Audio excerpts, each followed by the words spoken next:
네, 오늘은 수능 특강 문학 현대시 3번입니다.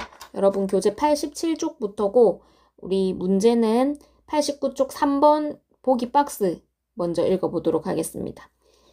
김기림의 연륜과 박재삼의 정릉 살면서라는 두 작품이 나오는데 여기서는 화자가 자신이 살아온 삶을 성찰하고 이를 바탕으로 자신의 삶에 대한 긍정적인 태도를 드러내고 있다. 지금 화자의 태도와 전체 주제까지 알려주고 있습니다.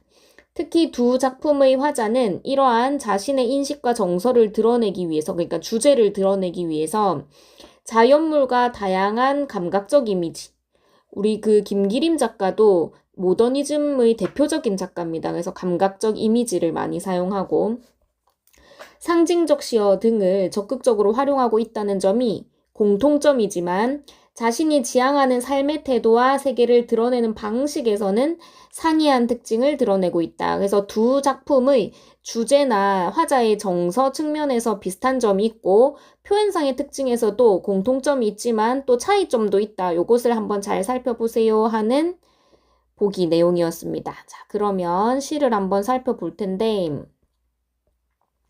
자, 김기림의 연륜을 일단 시가 짧으니까 처음부터 끝까지 한번 전체 맥락을 보고 우리 문제를 살펴보도록 하겠습니다.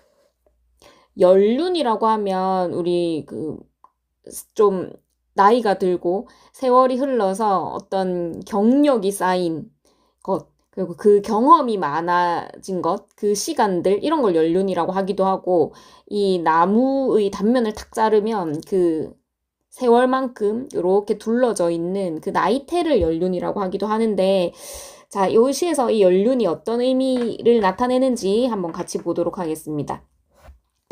무너지는 꽃잎파리처럼 휘날려 발 아래 깔리는 서른 남은 해야. 자, 아까 우리 보기에서 예고했던 것처럼 자기가 살아온 지난 세월을 돌아보고 있습니다. 그런데 이 서른 남은 해, 그러니까 자기가 살아온 이 세월이 무너지는 꽃잎파리 같고 휘날려 발 아래 깔리는 것 같다라고 이야기하고 있습니다. 그래서 이 자신이 살아온 지난 세월에 대한 이 수식어들이 어떤 의미를 가지는지 조금 더 뒤에 보고 한번 정해보도록 합시다. 구름같이 피려던 뜻은 날로 굳어. 자, 아까 무너지고 깔리는 거에 비해서 구름같이 피어나려던 좀 반대되는 특성이 보인다, 그죠? 그런데 이 뜻들이, 자기 꿈들이 날로 굳어라고 했어. 한금 두금 곱다랗게 감기는 연륜.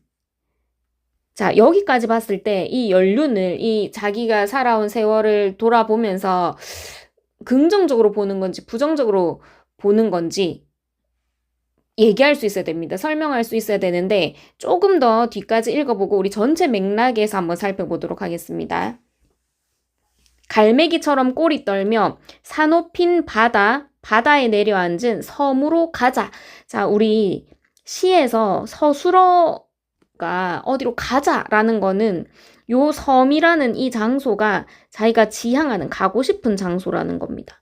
그러면 요 섬이 긍정적인 의미로 쓰이는 거지. 그러면 지금 있는 곳에서 다른 섬이라는 곳으로 이동, 지향하는 겁니다. 가자. 빛취빛, 이 섬은 어떤 곳이냐? 빛취빛 하늘 아래 피는 꽃은 맑기도 하리라. 뭔가 아름다울 것 같아. 무너질 적에는 눈빛 파도의 적시우리. 자, 아까는 이 꽃잎파리가 무너져서 발 아래 깔렸단 말이지. 하강적 이미지가 계속 나왔습니다. 그지? 그런데 이 섬으로 이동하고 나서는 하늘 아래 피는 꽃은 맑을 것이고 얘가 무너지더라도 눈빛 파도에 적셔질 것이다. 이 시각적 이미지를 이용해서 이 섬에서의 모습을 이야기하고 있는데 맑기도 할 거고 이 눈빛 파도에 적셔지는 것, 이런 이미지들을 이용해서 뭔가 이 섬에 대한 기대감, 또 아름다운 모습을 추측하는 뭐 이런 태도를 보이고 있습니다. 초라한 경력을 육지에 막은 다음, 자, 여기서 확실해지는 것 같아요. 보세요. 자, 섬으로 가자. 섬은 자기의 이상적인 공간입니다. 그런데 그와 대비되게 자기의 경력이 남아있는, 이 연륜이 남아있었던 곳은 이 육지, 막아버리고 싶은 곳이야. 주름 잡히는 연륜마저 끊어버리고, 자, 단절입니다. 그러면 아까 앞에서 이야기했던 이 연륜, 곱다랗게라는 말이 수식하고 있어서 헷갈릴 수도 있는데, 자, 여기서는 전체 맥락을 먼저 봐야 됩니다. 지금 이 시 전체에서 육지에서 섬으로 이동을 하는데 이 화자가 지향하는 공간은 섬입니다, 섬. 그래서 이 육지에 남아있던 연륜, 나의 지난날의 초라한 경력들은 육지에 남겨두고 나는 섬으로 가서 나도 또한 불꽃처럼 열렬히 살리라. 자, 앞으로의 다짐을 이야기하고 있어요. 의지. 그럼 요 섬은 자기의 그 꿈이 불꽃처럼 일어나는 의지와 다짐의 공간이란 말이야. 그래서 이 전체적인 맥락에서 본다면 우리가 연륜하면 보통 막 세월이 쌓여서 아주 여유 있고 좀 전문적이고 뭐 이런 거일까 했는데 이 시 전체에서는 자기의 지난 날의 그 세월들, 그 지난 경력들, 연륜들을 끊어버리고 싶은 것이라고 합니다. 끊어버리고 싶은 부정적인 것들이고 자기는 섬으로 가서 다시 불꽃처럼 내가 그 피우려던 꿈들을, 뜻들을 다시 막 펼치면서 살고 싶다라는 이야기를 하고 있습니다. 자, 그럼 여기에서 문제를 한번 풀어보겠습니다. 이번에 기역, 니은, 디귿이 우리 그 가시에 있는 내용들이기 때문에 바로 해결할 수 있습니다. 1번부터 볼게요. 대상의 하강을 나타내는 표현으로, 자, 우리 시 본문 같이 보면서 할게요. 자, 기역에서 대상의 하강, 그렇지, 발 아래 깔리는 이니까 하강, 밑으로 내려오는 이미지입니다. 우리가 상승은 올라가는 거고 하강은 내려오는 건데 보통 하강적 이미지를 사용하면 뭔가 축 처지고 좀 생기가 없고 부정적이고 이런 것과 연관이 많이 됩니다. 그 뒤에 설명이 뭐냐, 화자가 느끼는 초라함의 정서를 나타내고 있다. 자, 이것만 봐서는 초라함인지 아닌지 몰라요. 근데 우리 아까 시 전체를 봤기 때문에 자, 여기 초라한 경력이라는 말이 나옵니다. 그러면 요렇게 연결을 시킬 수 있는 거야. 그지? 그러면 이번에 1번 선지에 대한 근거가 됩니다. 여기서 초라함의 정서라고 설명할 수 있지. 그래서 이번에 1번 선지는 맞는 선지, 가장 적절한 선지가 되는 겁니다. 답이 1번입니다. 자, 2번도 마저 볼게요. 대상의 형상을 나타내는 표현으로 갈매기처럼 꼬리를 떨며 했어. 형상을 나타내는 거 맞지? 화자가 느끼고 있는 불안감을 형상하고 있다. 자, 여기서 이 갈매기처럼 꼬리를 떨며 어디로 가냐면 섬으로 갑니다. 근데 이 섬은 자기가 지향하는 곳이지. 가자라고 했기 때문에. 그럼 이건 불안감의 정서가 아니고 오히려 내가 초라하게 생각하던 이 육지에서의 삶을 벗어나서 의지를 다지고 다짐을 할 수 있는 이 섬으로 이동하는 거야. 불안의 정서와 연결이 안 됩니다. 3번, 대상과의 단절을 의미하는 표현으로 연륜마저 끊어버리고, 아까 단절 우리 설명했었다, 그지? 과거의 삶에 대한 화자의 회한. 자, 회한은 이 연륜, 지난날에 대해서는 회한이 있을 수 있지만 지금 여기에서 이 연륜을 끊어버리겠다라는 거는 뒤에 불꽃처럼 살겠다는 이 다짐, 의지와 오히려 연결이 되는 부분입니다. 그래서 3번도 적절하지 않다. 자, 그래서 이번에 우리 가시와 관련된 것만 봤는데 이미 1번으로 답이 정해졌습니다. 그지? 나중에 4번, 5번 선지도 한번 살펴봅시다. 자, 그러면 나머지 이 나시를 보고 나서 1번, 3번을 해결해도 될 것 같습니다. 이 시 자체가 그렇게 어렵지는 않아서 아마 읽어지는 대로 주제 파악이 될 겁니다. 이 시는 배경 지식을 얘기하자면 이 박재삼 시인이 좀 몸이 많이 아팠어. 그 고혈압으로 굉장히 많이 아팠다가 그 뒤에 아픈 다음에 자기의 그 마음과 생각을 정리한 작품입니다. 한번 볼게요. 솔잎 사이사이 아주 빗질이 잘 된 바람이 내 뇌혈관에 새로 닿아와서는 그동안 허술했던 목숨의 운영을 잘해보라. 자, 배경 지식을 아니까 이게 더 잘 읽어진다, 그지? 이때까지 허술하게 살았던 이 목숨을 잘 운영해봐라 라고 누가 얘기해주냐면 이 바람이 얘기해준다고 합니다. 바람은 사실 일로 줄 수가 없지, 그지? 의인입니다. 살 끝에는 온통 금싸라기 햇빛이 내 잘못 살아온. 자, 똑같은 말입니다. 그지? 아까 허술했던 하더니 여기서는 잘못 살아온이라고. 36살인가 봐. 지금까지는 잘못 살아왔는데 이걸 덮어서 쓰다듬어 주고 있대. 누가? 햇빛이. 여기서도 의인이네. 뭔가 비슷한 구절이 반복되고 있다. 그죠? 그뿐인가? 시름으로 고인 내 간장 안의 웅덩이를. 자, 이 지난 세월은 이 사람의 몸은 시름으로 고여 있었어. 세월의 동생 실개천이 맑게 씻어주며 흐르고 있고.